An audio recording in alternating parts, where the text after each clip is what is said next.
देवी कवच। ओम चंडिका देवी को नमस्कार है। महर्षि मार्कंडेय जी ने कहा, हे पितामह, जो इस संसार में परम गोपनीय तत्व तत्व हो तथा मनुष्यों की सब प्रकार से रक्षा करने वाला हो, और जो अब तक किसी दूसरे को सामने प्रकट और न किया गया हो, ऐसा कोई उपाय कृपया मुझे बतलाया जाए। ब्रह्मा जी बोले, हे महर्षि, ऐसा उपाय तो देवी का पवित्र कवच ही है, जो परम गोपनीय तथा संपूर्ण प्राणियों का उपकार करने वाला है। हे महामुने मुने उसको सुनो। श्री दुर्गा जी ने 9 रूप बतलाए गए हैं, जिन्हें 9 दुर्गा कहते हैं। माता के पहले स्वरूप का नाम शैलपुत्री है, दूसरी रूप मूर्ति का नाम ब्रह्मचारिणी है, तीसरा स्वरूप चंद्र घंटा है, और चौथी मूर्ति का नाम कुष्मांडा है, पांचवी का नाम स्कंद माता है, माँ अम्बे के छठे रूप का कत्यानी है, सातवें का कालरात्रि है, और आठवें स्वरूप का नाम महागौरी है। देवी के नवम तथा अंतिम स्वरूप का नाम सिद्धिदात्री। 9 दुर्गा के ये महात्मा ब्रह्मा जी के द्वारा प्रतिपादित हुए, जो मनुष्य दुख रूपी अग्नि में जल रहा है, युद्ध भूमि में शत्रुओं से आक्रांत हो गया हो, घोर संकट में फंस गया हो तथा इस प्रकार भय से आतुर हो गया हो, तब वह भगवती 9 दुर्गा की शरण में जाए। जो माता की शरण में जाते हैं, उनका कुछ भी अमंगल नहीं होता है। युद्ध आदि के समय संकट पड़ने पर उन्हें कोई विपत्ति दिखाई नहीं देती है। उन्हें शोक दुख और भय से मुक्ति मिलती है। जो श्रद्धा भक्ति पूर्वक देवी का स्मरण करते हैं, उनको निश्चय ही कल्याण एवं उन्नति प्राप्त होती है। हे देवेश्वरी, जो तुम्हारा चिंतन स्मरण करते हैं, उनकी तुम निस्संदेह रक्षा करती हो। माँ चामुंडा प्रेत पर आरूढ़ होती हैं, वाराही भैंसे पर सवारी करती हैं, इंद्री हाथी पर, वैष्णवी गरुड़ का आसन लगाए होती हैं, बैल पर माहेश्वरी, कौमारी मोर पर भगवान विष्णु की प्रिया लक्ष्मी कमल पर बैठी, हाथ में कमल धारण किए हैं। श्वेत रूप धारण करने वाली देवी ईश्वरी बैल की सवारी करती हूँ। सभी आभूषणों से सुशोभित देवी ब्राह्मणी हंस पर बैठी हुई हैं। इस प्रकार ये सभी माताएं सभी प्रकार की योग शक्तियों से संपन्न है। इन सभी देवियों के अतिरिक्त और भी बहुत सी योग शक्ति से संपन्न देवियां हैं, जो अनेक अलंकारों से शोभित, अनेक प्रकार की कीमती आभूषणों और रत्नों से विभूषित है। संपूर्ण देवियां रथ पर बैठी हुई हैं, क्रोध से आपूर्ति अपने प्रिय भक्तों की रक्षा के लिए ये शंख चक्र गदा शक्ति हल और मुशल को अपने हाथों में लिए हुए हैं। खेटक और तोमर परशु तथा पास कुंद त्रिशूल तथा उत्तम षाढ़ धनुष, इन सभी शस्त्रों को देवी अपने हाथों में धारण करती हैं। दैत्यों के शरीर के नाश करने के लिए, भक्तों को अभयदान के लिए तथा देवताओं के कल्याण के लिए ही ये अस्त्र शस्त्र धारण करती हैं। कवच आरंभ करने से पहले इस प्रकार स्तुति करनी चाहिए। महारौद्र रूप धारण करने वाली और अत्यंत पराक्रमी, महाशक्तिशालिनी और महान उत्साह वाली देवी, तुम विकट भय का नाश करने वाली हो, तुम्हें नमस्कार है। कठिनाइयों में दर्शन देने वाली, शत्रुओं में भय को बढ़ाने वाली, पूर्व दिशा से इंद्र शक्ति देवी मेरी रक्षा करो। अग्निकोर से अवस्थित हे अग्नि देवता, मेरी रक्षा करो। वाराहिनी, दक्षिण में नैऋत्य में खड्गधारी, मेरी रक्षा करो। पश्चिम में वाराहिनी और वायु में कोण में मृगवाहिनी, हे माँ मेरी रक्षा करो। उत्तम के कौमारी, ईशान में शूलधारिणी देवी रक्षा करो। ब्राह्मणी मेरी ऊपर की रक्षा करे। वैष्णवी देवी मेरी नीचे से रक्षा करे। इसी तरह 100 का वाहन करने वाली चामुंडा देवी 10 दिशाओं में मेरी रक्षा करे। जया आगे, विजया पीछे से मेरी रक्षा करे। बाईं ओर से अजिता, दक्षिण में अपराजिता रक्षा करे। उद्योतिनी शिक्षा की उमा मेरे मस्तक पर विराजमान होकर रक्षा करे। ललाट में माला धारिणी और यशस्विनी भवों की रक्षा करे, और नासिका की रक्षा यम घंटा करे। शंखनी भवों की मध्य भाग की कानों में नासिका मेरी सुगंधा देवी, और ऊपर की होठ में चर्चिका रक्षा करे। अमृतकाला नीचे के होठ में सरस्वती देवी जिह्वा में रक्षा करे। दांतों में कौमारी, कंठ में देश में चंडिका रक्षा करें। गले की घंटी और चित्रघंटा, तालुओं की महामाया रक्षा करें। ठोड़ी की कमाक्षी बाड़ी की मंगला, गर्दन की भद्रकाली, रीढ़ मेरुदंड की धनुधरी रक्षा करें। कंठ के बाहरी भाग की नीलग्रीवा और नारिका के ललकुबेरी, कंधों की खंडगी, पहुओं की ब्रजधारिणी रक्षा करें। हाथों की दंडनी और अंगुलियों की अंबिका, नखनों की शूलेश्वरी कुचित कोख की कुलेश्वरी देवी रक्षा करे। दोनों अस्त्रों को महादेवी और शोक विनाशिनी देवी, मन की हृदय की ललित देवी, उदर की शूलधारिणी रक्षा करें। नाभिका नाभिका की कामनी और गुदा की गुणेश्वरी देवी रक्षा करें। पूतना और कामनी लीड़क और महेश वाहिनी गुदा की रक्षा करें। भगवती कठी कठी भाग देवी जंघों की रक्षा करें। दोनों घुटियों की नारसिंगी और पांवों की पृष्ठ भाग की तेजस्वी देवी रक्षा करें। पैरों की अंगुलियों की श्री देवी, तालुओं की तलवासिनी रक्षा करें। नखों का दृष्टकारिणी, प्राणों के कारण भयंकर दक्षिणी और केशों के ऊर्ध्वतोषिणी रक्षा करें। रोम छिद्र की कावेरी, त्वचा और बागेश्वरी रक्षा करे। खून, चर्बी, मजा और मांस तथा हड्डी मेदे की पार्वती, आतों की कालरात्रि, पितृ की मुकेश्वरी रक्षा करे। मूलधार पद्म कोश की पद्मावती, कफ की चूड़ामणि, नखों के तेज में ज्वालामुखी, शरीर की समस्त संधियों की अभेदा देवी रक्षा करे। ब्राह्मणी देवी, आप मेरी ब्रीह की और छाया की छत्रेश्वरी रक्षा करे। मेरे अहंकार, मन और बुद्धि की धर्मधारिणी रक्षा करे। प्राण, अपमान, व्यान, उदान, समान, वायु की व्रज हस्ता रक्षा करे। भगवती कल्याण शोभना, मेरे प्राणों की रक्षा करे। रस, रूप, गंध, शब्द, स्पर्श के विषयों में योगिनी सत्वगुण, रजोगुण, तमोगुण की नारायणी देवी रक्षा करे। आयु के रक्षा वाराही करे और वैष्णवी धर्म की रक्षा करे। यश और कीर्ति, लक्ष्मी, धन और विद्या की चक्रधारिणी रक्षा करे। इंद्राणी, आप मेरे गोत्र की चंडिके, आप मेरे पासुओं की रक्षा करे। महालक्ष्मी, पुत्रों की और भावी पत्नी की रक्षा करे। मार्ग में शुभ करने वाली सुफता देवी तथा मार्ग की क्षेम करी रक्षा करे। राजेश द्वारा महालक्ष्मी रक्षा करे तथा चारों ओर व्याप्त कर रहने वाली विजया देवी मेरी रक्षा करे। हे पापनाशनी देवी, जो स्थान कवच में नहीं कहा गया और रक्षाहीन है, उन सब की रक्षा करे, क्योंकि आप विजयशालिनी और पापनाशनी है। यदि मनुष्य अपना कल्याण चाहे तो कवच पाठ के बिना एक कदम भी बाहर न जाए, न यात्रा करे। कवच पाठ करके एवं कवच के द्वारा सब ओर से सुरक्षित जहाँ जहाँ भी प्राणी जाता है, वहाँ वहाँ उसे धन की प्राप्ति तथा संपूर्ण इच्छाओं की पूर्ति तथा सफलता प्राप्त होती है।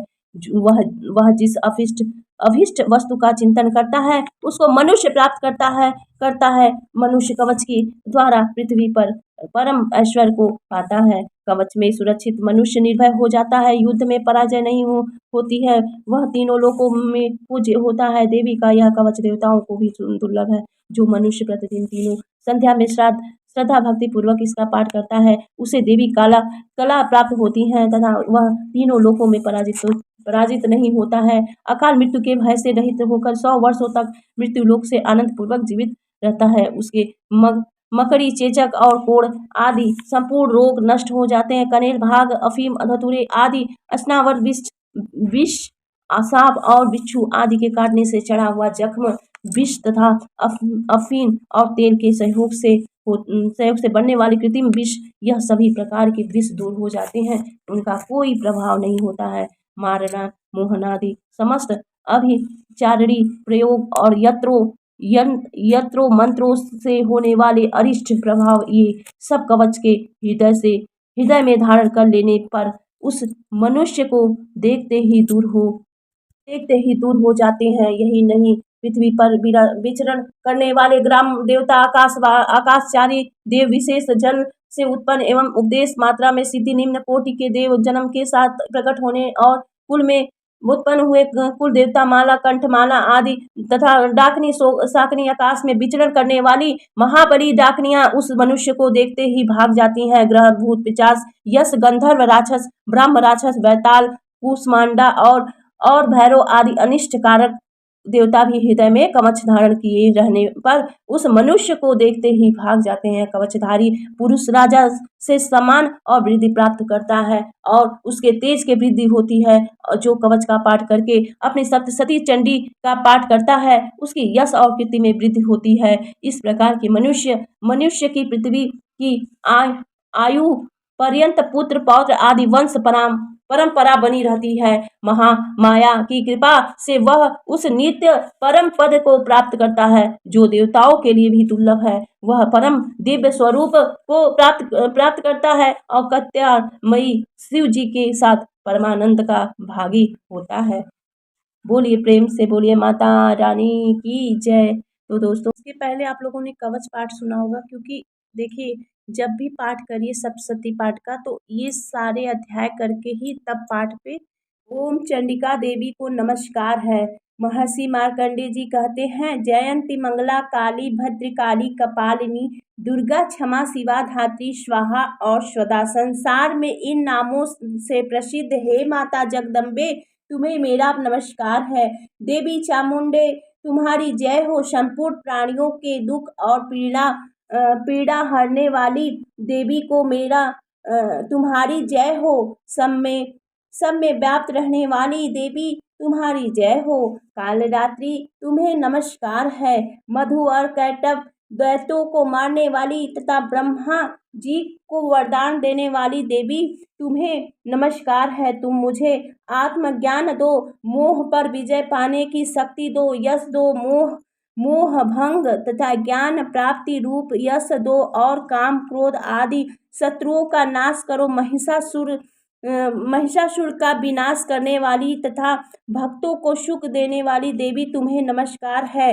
तुम रूप आत्मज्ञान रूपी दो, जय दो, यश दो और काम क्रोध आदि शत्रुओं का नाश करो।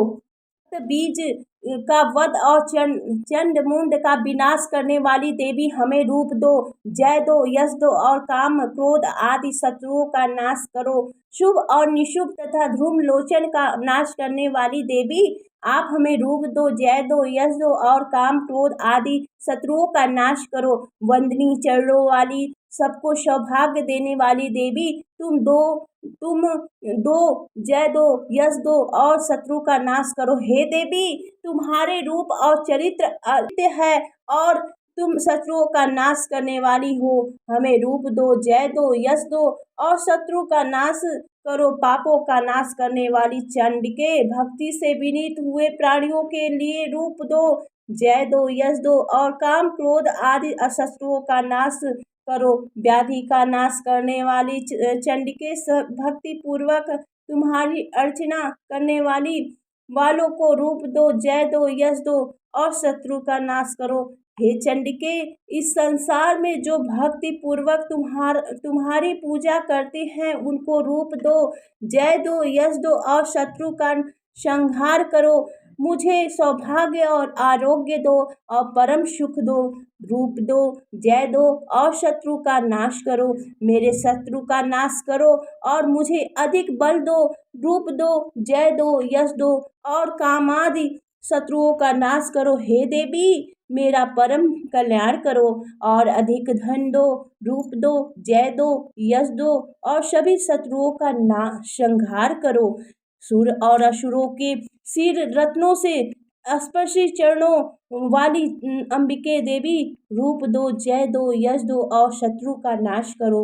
अपने भक्त जनों को विद्या प्रदान करो, उन्हें विद्वान, कीर्तिमान और धनवान बनाओ तथा रूप दो, जय दो, यश दो और शत्रु का नाश करो। प्रचंड राक्षसों के गर्व का नाश करने वाली चंडिके मुझे शरणागत को रूप दो, जय दो, यश दो और शत्रु का नाश करो। ब्रह्मा जिनकी स्तुति करते हैं, हे चार भुजाओं वाली माता मेरे लिए रूप दो, जय दो, यश दो और शत्रु का नाश करो। भक्ति पूर्वक शाश्वत भगवान कृष्ण से स्तुति की गई, हे देवी रूप दो, यश दो और शत्रु का नाश करो। शिव जी से स्तुति की गई परमेश्वरी देवी रूप दो, जय दो, यश दो और शत्रु का नाश करो। सचीपति इंद्र से सच्चे भाव से पूजित हे देवी परमेश्वरी रूप दो, जय दो, यश दो और शत्रु का नाश करो। प्रचंड भुज डंडों वाले दैत्यों का घमंड चूर करने वाली देवी रूप दो, जय दो और यश प्रदान करो तथा शत्रु का नाश करो। हे भक्तजनों के अत्यंत आनंद प्रदान करने वाली अंबिके रूप दो, जय दो और यश प्रदान करो तथा शत्रु का नष्ट करो। हे देवी मन को प्रसन्न करने वाली, इच्छानुकूल चलने वाली, दुर्गम संसार को पार कराने वाली, श्रेष्ठ कुलों कुलोत्पन्न पत्नी सुख प्रदान करो। जो मनुष्य इस स्रोत का पाठ करता है वह सप्तशती संख्या से प्राप्त सर्वश्रेष्ठ और प्रचुर संपत्ति को प्राप्त कर लेता है। इति देवाय अर्गान श्रोतम श्रोतम। ओम चंडिका देवी को नमस्कार है। महर्षि मार्कंडेय जी बोले, विशुद्ध ज्ञान ही जिनका शरीर है, तीनों वेद जिनके दिव्य नेत्र है, जो कल्याण प्राप्ति के मार्ग पर है और मस्तक पर अर्धचंद्र का मुकुट धारण करते हैं, उन भगवान शिव को नमस्कार है। मंत्र सिद्धि में साप रूपी अभिकीलक स्रोत है, जो विघ्नकारी साप रूप कीलक का निवारण करने वाला है। उस सप्तशती स्रोत को संपूर्ण रूप से जानना चाहिए। सतत जप करने वाली मनुष्य यदि अभिकीलक स्रोत को जानता है तो वह अवश्य ही कल्याण को प्राप्त करता है। जो इस सप्तशती नामक स्रोत की स्तुति करते हैं, उनके उच्चारण आदि कर्म भी सिद्ध हो जाते हैं तथा समस्त दुर्लभ वस्तुओं की प्राप्ति होती है। उन्हें किसी मंत्र, औषधि तथा अन्य किसी साधन के उपयोग की आवश्यकता नहीं रहती है। बिना जप के उच्चारण समस्त अभिचारक कर्म सिद्ध हो जाते हैं। लोगों की संपूर्ण अभिष्ट वस्तुएं भी सिद्ध होती हैं। अन्य शंकाओं को दूर करके भगवान शंकर ने यह रहस्य बताया कि सप्तशती नामक संपूर्ण स्रोत ही श्रेष्ठ एवं कल्याणकारी है। तदनंतर चंडी के सप्तशती स्रोत को गुप्त कर दिया है। सप्तशती के पाठ से जो पुण्य प्राप्त होता है उसकी कभी संपत्ति नहीं होती है कि कभी समाप्ति नहीं होती है। जो साधक कृष्ण पक्ष की चतुर्दशी अथवा अष्टमी को एकाग्रचित होकर भगवती की सेवा में स्वयं को संपूर्ण रूप से समर्पित करता है, उसी पर भगवती प्रसन्न होती हैं। अन्यथा अन्य प्रकार से उनकी प्रसन्नता तो प्राप्त नहीं होती है। इस प्रकार सिद्धि को किलित कर रखा है, जो कि किलक सहित है। श्री दुर्गा सप्तशती स्रोत का प्रतिदिन स्पष्ट एवं शुद्ध उच्चारण पूर्वक पाठ करता है, वह मनुष्य सिद्ध हो जाता है। वही देवी का पार्षद गज एवं वही गंधर्व होता है। सर्वत्र विचरण करने में भी संसार में उसे कहीं भी भय नहीं होता है। उसकी अकाल मृत्यु नहीं होती है तथा शरीर छोड़ने का उपरांत वह मोक्ष प्राप्त करता है। अतः कीलक को जानकर उसका परिहार करके ही सप्तशती का पाठ आरंभ करें। ऐसा न करने वाला नष्ट हो जाता है। इसीलिए विद्वान पुरुष भली प्रकार कीलक और कीलक जानकर ही इस निर्दोष स्रोत का पाठ आरंभ करते हैं। स्त्रियों में जो कुछ भी सौभाग्य दिखाई देता है वह सब देवी के प्रसाद का फल है। अतः इस स्रोत का जप करना सर्वश्रेष्ठ है। इस स्रोत का मंद स्वर के पाठ करने पर स्वल्प फल की प्राप्ति होती है और उच्च स्वर से पाठ करने से संपूर्ण फल की प्राप्ति होती है। अतः उच्च स्वर में ही इसका पाठ आरंभ करना चाहिए। जिस भगवती के प्रसाद से ऐश्वर्य, सौभाग्य, आरोग्य, संपत्ति की प्राप्ति न शत्रु नाश तथा परम मोक्ष की प्राप्ति होती है, उस कल्याणकारिणी देवी की स्तुति मनुष्य क्यों नहीं करते हैं। इति देवाय किलक श्रोतम। सूक्त महत्त्वदी रूप व्यापक इंद्रियों से समस्त वस्तुओं को प्रकाशित करने वाली ये रात्रि रूपा देवी अपने उत्पन्न किए हुए जगत के जीवों की शुभाशुभ कर्मों को विशेष रूप से देखती हैं और उनके अनुरूप फल की व्यवस्था करने के लिए समस्त विभूतियों को धारण करती हैं। ये देवी अमर हैं और संपूर्ण विश्व को नीचे फैलाने वाली लता आदि को तथा ऊपर बढ़ने वाले वृक्षों को भी व्याप्त करके स्थित है। इतना ही नहीं, ये ज्ञानमयी ज्योति से जीवों के अज्ञान रूपी अंधकार का नाश करती है। पराचित शक्ति रूपा रात्रि देवी आकार अपनी बहन ब्रह्मा विद्यामयी उषा देवी को प्रकट करती हैं, जिससे कि अविद्यामय अंधकार नष्ट हो जाता है। वे रात्रि देवी इस समय मुझ पर प्रसन्न हो, जिनके आने पर हम लोग अपने घरों में सुख से सोते हैं। ठीक वैसे ही जैसे रात्रि के समय पक्षी वृक्षों पर बनाए हुए अपने घोंसलों में सुखपूर्वक शयन करते हैं। उस करुणा की मूर्ति रात्रि देवी की गोद में सभी ग्रामवासी मनुष्य, पैरों से चलने वाले जानवर, पंखों से उड़ने वाले पक्षी एवं कीट पतंगे आदि किसी उद्देश्य से यात्रा करने वाले पथिक और बाज आदि पक्षी आनंद पूर्वक सोते हैं। हे रात्रिमयी चित शक्ति, तुम कृपा करके वासनामयी वृकी तथा पापमय वृक को हमसे अलग करो। काम आदि तस्तकर समुदाय को भी दूर हटाओ। तदनंतर हमारे लिए आनंद पूर्वक तरने योग्य हो जाओ। मोक्षदायिनी एवं कल्याणकारिणी बन जाओ। हे उषा देवी, हे रात्रि के अधिष्ठात्री उषा देवी, हे रात्रि के अधिष्ठात्री देवी, सभी और फैला यह अज्ञानमय घना काला अंधकार मेरे निकट आ पहुंचा है। तुम इसे ऋण की भांति दूर करो। जैसे धन देकर अपने भक्तों के ऋण दूर करती हो, उसी प्रकार ज्ञान देकर इस अज्ञान को भी हटा दो। हे रात्रि देवी, तुम दूध देने वाली गाय के समान हो। मैं तुम्हारे समीप आकर वंदना आदि से तुम्हें अपने अनुकूल करता हूँ। पर स्वरूप परमात्मा की पुत्री, तुम्हारी कृपा से मैं काम आदि शत्रुओं को जीत चुका हूँ।